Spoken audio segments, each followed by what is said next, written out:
ಇತ್ತೀಚೆಗೆ ಸೋಷಿಯಲ್ ಮೀಡಿಯಾದಲ್ಲಿ ಒಂದು ವಿಡಿಯೋ ತುಂಬಾ ವೈರಲ್ ಆಗ್ತಾ ಇದೆ.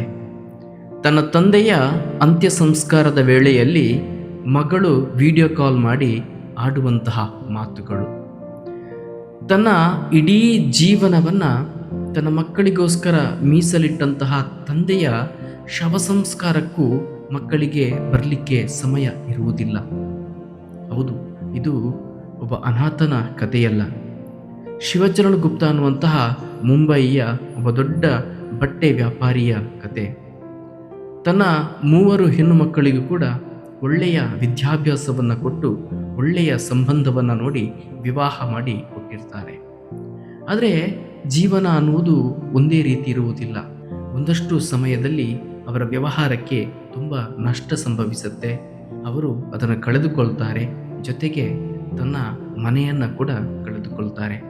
ಕೊನೆಗೆ ಅವರು ಮತ್ತು ಅವರ ಹೆಂಡತಿ ಹರಿಯಾಣದ ಸೋನಿಪತ್ನಲ್ಲಿರ್ತಕ್ಕಂತಹ ವೃದ್ಧಾಶ್ರಮಕ್ಕೆ ಸೇರಿಕೊಳ್ತಾರೆ. 2 ವರ್ಷಗಳ ಹಿಂದೆ ಅವರ ಪತ್ನಿ ಅಲ್ಲಿ ತೀರಿಕೊಳ್ತಾರೆ. ಆದರೆ ಅವರಿಗೊಂದು ಭರವಸೆ ಇತ್ತೋ ಏನೋ, ತನ್ನ ಕೊನೆಯ ಸಮಯದಲ್ಲಾದರೂ ತನ್ನ ಮಕ್ಕಳು ತನ್ನನ್ನು ನೋಡಿಕೊಳ್ಳುವರು ಎನ್ನುವಂತಹ ಆಸೆ ಆ ವ್ಯಕ್ತಿಗೆ ಇತ್ತೋ ಏನೋ. ಆದರೆ ಹಾಗೆ ಆಗಲಿಲ್ಲ.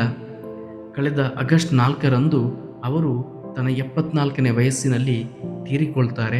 ತೀರಿಕೊಂಡ ಸಂದರ್ಭದಲ್ಲಿ ಅಲ್ಲಿನ ಸಿಬ್ಬಂದಿಗಳು ಮಕ್ಕಳಿಗೆ ಮಾಹಿತಿಯನ್ನು ಕೊಡ್ತಾರೆ.